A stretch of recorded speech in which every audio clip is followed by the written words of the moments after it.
അറിയില്ല. അതല്ല, ആ വ്യത്യസ്തതയാണ് അതിന്റെ രസം എന്ന് തോന്നുന്നു.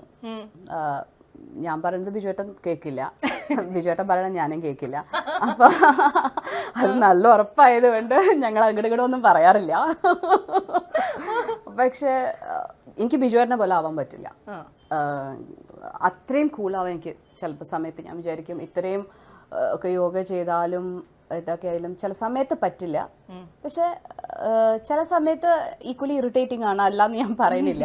ചില സമയത്ത് നമ്മൾക്ക് ചില സ്വഭാവം ഇതുണ്ട്. പക്ഷെ അതാണ് എൻ്റെ ഒരു ഈ ഓപ്പോസിറ്റ് അട്രാക്ട്സ് എന്നൊക്കെ പറയുന്നതിന്റെ ശരിയായ അതായിരിക്കണം എന്ന് തോന്നുന്നു. ആ വ്യത്യസ്തതയായിരിക്കാം അതിന്റെ ഒരു രസം. ഈ ഒത്തിരി കപ്പിൾസ് ഇങ്ങനെ ഭയങ്കര ഫൈറ്റും ചെറിയ എന്തെങ്കിലും ഡിഫറൻസ് ഓഫ് ഒപ്പീനിയനിൽ തന്നെ ഭയങ്കരമായി ഫൈറ്റുകളൊക്കെ നടക്കുന്ന ഒരു കാലത്ത് നിങ്ങൾ അങ്ങനെയുള്ള ഫൈറ്റുകൾ ഉണ്ടാവുമ്പോൾ അതെങ്ങനെ ഡീൽ ചെയ്യാറുള്ളത്? അല്ല, അങ്ങനെയൊന്നും പിണക്കങ്ങളോ അങ്ങനെ വഴക്കുകളോ അങ്ങനെയൊന്നും ഉണ്ടാവാറില്ല. അഭിപ്രായ വ്യത്യാസങ്ങളെ ഉണ്ടാവാറുള്ളൂ, അത്രേ ഉള്ളൂ. അല്ലാണ്ട് വേറെ അങ്ങനത്തെ പ്രശ്നങ്ങൾ ദൈവം അനുഗ്രഹിച്ചില്ല. അങ്ങനെ ഭയങ്കരമായിട്ടുള്ള വഴക്കുകളോ പ്രശ്നങ്ങളോ ഒന്നും ഇതുവരെ ഉണ്ടായിട്ടില്ല. ഒരു ലാസ്റ്റ് ക്വസ്റ്റ്യനോടെ വീണ്ടും ഒന്നുകൂടെ റിപ്പീറ്റ്, നമുക്ക് എന്തെങ്കിലും ചേച്ചി ഇനി സിനിമയിൽ പ്രതീക്ഷിക്കാൻ പറ്റുമോ? അറിയില്ല, ആകെ ഭഗവാന് വിട്ടുകൊടുത്തിരിക്കുകയാണ്. അത് അങ്ങനെ ഈ പറഞ്ഞ പോലെ തലയിലെഴുത്തുണ്ട്, അതിന് സമയമായി എന്ന് വെച്ചാൽ ഉണ്ടാവും, അല്ലെങ്കിൽ ഉണ്ടാവില്ലായിരിക്കാം. അത് ഭഗവാൻ. അത് എനിക്ക് അത് സിനിമ എന്ന് പറയുന്നത് എനിക്ക് എൻ്റെ അമ്മയുടെ പോലെയാണ്. എനിക്ക് എപ്പോൾ വേണമെങ്കിലും തിരിച്ചു ചെന്നാൽ അവിടെ എനിക്കൊരു സ്ഥാനമുണ്ട്.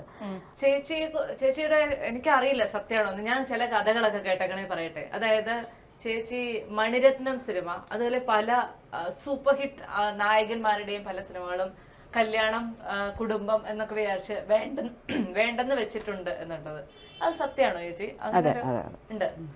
അപ്പൊ അല്ല, മണിരത്നം സാറിന്റെ പടം ഞാൻ സിനിമയിൽ അഭിനയിച്ചുകൊണ്ടിരിക്കുന്ന സമയത്ത് ജയറാമേട്ടനാ പറഞ്ഞത്. ജയറാമേട്ടനാണ് എൻ്റെ അടുത്ത് പറഞ്ഞത്, സുഹാസിനി മാഡം അവര് ചെന്നൈയിലാണല്ലോ, അപ്പൊ അങ്ങനെയാ പറഞ്ഞതായിരിക്കണം, അങ്ങനെ വിളിച്ചിരുന്നു എന്നുള്ളത് ജയറാമേട്ടനാണ് എൻ്റെ അടുത്ത് പറഞ്ഞത്. അതൊക്കെ അതുപോലെ ഞാനിപ്പോ ഒന്ന് രണ്ട് നായകന്മാരുടെയും പേര് കേട്ടു. രജനീകാന്ത് സാറിന്റെ സിനിമ ബാബ, ഇങ്ങനെയൊക്കെയുള്ള ഇത്രയും വലിയ സിനിമകളൊക്കെ വേണ്ടെന്ന് വെക്കുന്നത് എപ്പോഴെങ്കിലും ചേച്ചിക്ക് ഒരു നഷ്ടബോധം തോന്നിയിട്ടുണ്ടോ? ഒരിക്കലും ഇല്ല, ഒട്ടും ഇതുവരെയും ഇല്ല. കാരണം ഞാൻ ആ എടുത്ത തീരുമാനം എടുക്കേണ്ടത് തന്നെ ആയിരുന്നു. കാരണം ഞാനിങ്ങനെ ഒരു എന്താ പറയാ, ഒരു പേരോ പ്രശസ്തി അല്ലെങ്കിൽ പൈസ അങ്ങനെയൊന്നും കണ്ട് പെട്ടെന്ന് ഞാൻ മറക്കില്ല. എനിക്ക് അങ്ങനെ പറ്റില്ല.